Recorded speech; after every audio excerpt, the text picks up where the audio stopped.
હું મારા તમામ વેવાઈઓને જે સાસરિયામાં જાય છે એ સાસરાવાળાને બે હાથ જોડીને વિનંતી કરું. હું એને અપનાવું છું, હું એ કરું છું. મારા ઘરમાંય બે દીકરા છે, મારા ઘરમાંય બે દીકરાની બે વહુઓ છે, પણ અમે અમારા પરિવારમાં વહુ નામનો શબ્દ કાઢી નાખ્યો છે. હું આ દરેક દીકરાઓને જ્યારે મંડપમાં મળવા જતો હતો જમાઈઓને, તો હું ક્યારેક ક્યારેક પૂછતો તમે કયા માતાજીને માનો છો? તો એમ કહેતા અમે ખોડિયાર માને માનીએ, કોઈ એમ કે અમે ઉમિયા માને માનીએ, કોઈ એમ કે અમે પાર્વતી માને માનીએ, કોઈ ચામુંડા માને માને. હું એમ કહું તમે જેને માનો છો ને એ તમારા ઘરમાં આવે છે.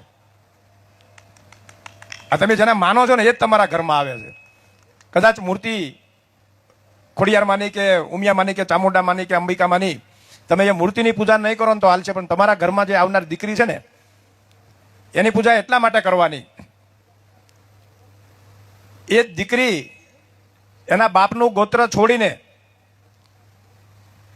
એના બાપની અટક હોય ને, ગોત્ર એટલે અટક, એ બાપની અટક છોડી, બાપનું નામ છોડીને, અત્યાર સુધી એ દીકરીની પાછળ એના પપ્પાનું નામ હોય, ભલે એને હયાત નથી છતાં પણ એના પપ્પાનું નામ હોય, એની અટકમાં એનું ગોત્ર હોય, એ બધું છોડીને અહીંયા અગ્નિની સાક્ષીમાં ફેરા ફરીને હવે પછી એના પપ્પાની જગ્યાએ એના પતિનું નામ લાગે અને એની અટકની જગ્યાએ એના સાસરિયાની અટક લાગે, અને હવે એ તમારા ઘરમાં આવનાર નવું બાળક એ તમારી અટકનું બને, તમારા પરિવારનું બને. આખે ને આખું ગોત્ર છોડીને તમારા પરિવારને મોટો કરવા, તમારા પરિવારને આગળ વધારવા માટે જે આવે છે ને એ આ દીકરીઓ આવવાની છે. ભગવાન મોટા ત્યાં દીકરીઓ મોટી. મેં મહેંદીમાં દીકરીઓને કીધું હતું કે મારે હું તમારા સાસરિયામાં પણ બે શબ્દ કહીશ. ઘણા બધા જોતા હોય કરિયાવરમાં હું આપું, મને ઘણા બધા પૂછે તમે કરિયાવરમાં શું આપો છો? સમૂહ લગ્ન કરતા હોય ને એ પૂછે મને લિસ્ટ આપો ને કરિયાવરમાં તમે શું આપો છો? હું એમને કહેતો કરિયાવરમાં કોઈ પણ સાસુ સસરાએ ન જોવું કે શું આપે છે, અમે તો આપી છે જેટલું અમારથી અપાય એટલું, પણ કોઈ પણ સાસુ સસરાએ એ ન જોવું કરિયાવરમાં શું આપો છો. કરિયાવરમાં એ જે લઈને આવે ને એની કરતાં એ કેટલું મૂકીને આવે છે, એ કેટલું મૂકીને આવે છે ને એ જોવો. કોઈ પણ પુરુષ હોય અઠવાડિયું 10 દિવસ એ બહારગામ ફરવા જાય તો એને ઘર યાદ આવે, ત્યારે આ દીકરીઓ 22 વર્ષની 25 વર્ષની દીકરીઓ એની જિંદગી, એના મા, એની બહેનપણીઓ, એની સોસાયટી, એ બધો માહોલ છોડીને તમારા ઘરમાં આવે છે. એ વિચારો તમે કેટલું છોડીને આવે છે. દરેક સાસુ સસરાને બે હાથ જોડીને વિનંતી કરીશ કે આ દીકરીઓનું જતન કરજો. હું કરું છું, હું બોલું છું. મારા દીકરાના લગ્નને 5 વર્ષ થયા, મિતુલના, અમારી દીકરી જાનકી, મેં કોઈ દિવસ એને વહુ નથી કીધી. મારો દીકરો મોહિત, દીકરી આયુષી, મેં કોઈ દિવસ એને આયુષીને એમને વહુ નથી કીધી. હું દરરોજ સવારમાં ભગવાનને પગે ઓફિસે જઈને લાગુ, પણ ઘરેથી નીકળું ત્યારે બંને દીકરીઓને પગે લાગુ, કારણ કે મારો વંશ આ બે દીકરીઓ વધારે છે. બંને ત્યાં એક દીકરાઓ છે.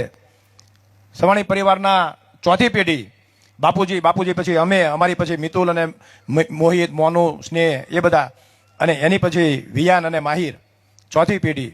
એ જે લાવનાર છે ને એ આ દીકરી છે. દરેક મારા વેવાઈઓને વિનંતી કરીશ કે મારી આ દીકરીઓ બાપ વગરની છે, બાપનો પ્રેમ ઝંખે છે. એમના સસરાને વિનંતી કરીશ કે બાપની જગ્યાએ રહેજો, અને સાસુને વિનંતી કરીશ કે તમે માની જગ્યાએ રહેજો. અને દીકરીઓની મમ્મી, જે દીકરીઓની મમ્મી છે એમને પણ બે હાથ જોડીને વિનંતી કરીશ કે મેં ઘણા બધા ઘર જે ભાંગે છે ને એમાં મોટા ભાગે પ્રોબ્લેમ એ થાય છે કે દીકરીની મમ્મી અને દીકરી દરરોજ વાતો કરે કે અમારા ઘરમાં મને મારી સાસુએ આમ કીધું, દેરાણીએ આમ કીધું, જેઠાણીએ આમ કીધું. અને પહેલાના જમાનાની મમ્મીની જે સલાહો હતી એ બહુ સારી હતી કે બેટા હવે તો અડથી ઉઠે ને તોય તારી એ ઘરમાંથી ઉઠે. અને અત્યારની મમ્મીની સલાહો એ છે કે તને ન ગમે તો પાછી આવી જાજે. આ સલાહો મહેરબાની કરીને તમારી દીકરીઓ નહીં દેતા. મારી ગંગા સ્વરૂપ બહેનોને પણ બે હાથ જોડીને વિનંતી કરું કે દીકરીઓને સાચી સલાહ ન આપો તો કંઈ નહીં, પણ અવળી સલાહ બિલકુલ નહીં આપતા. અત્યારના જનરેશનમાં સહનશક્તિ ઓછી અને તરત ખોટું લાગી જાય, તો એનું પણ તમારાથી ધ્યાન રહે.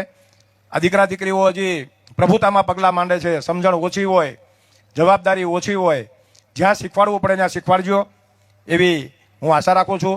અને મારી દીકરીઓ અને જમાઈઓ માટે દીપાલી દીદીને મનીષભાઈ કહે, પણ મારી આપ સર્વ માટે જે બે હાથ જોડીને વિનંતી છે કે આ દીકરીઓનું જતન કરજો, એનું પૂંજન કરજો.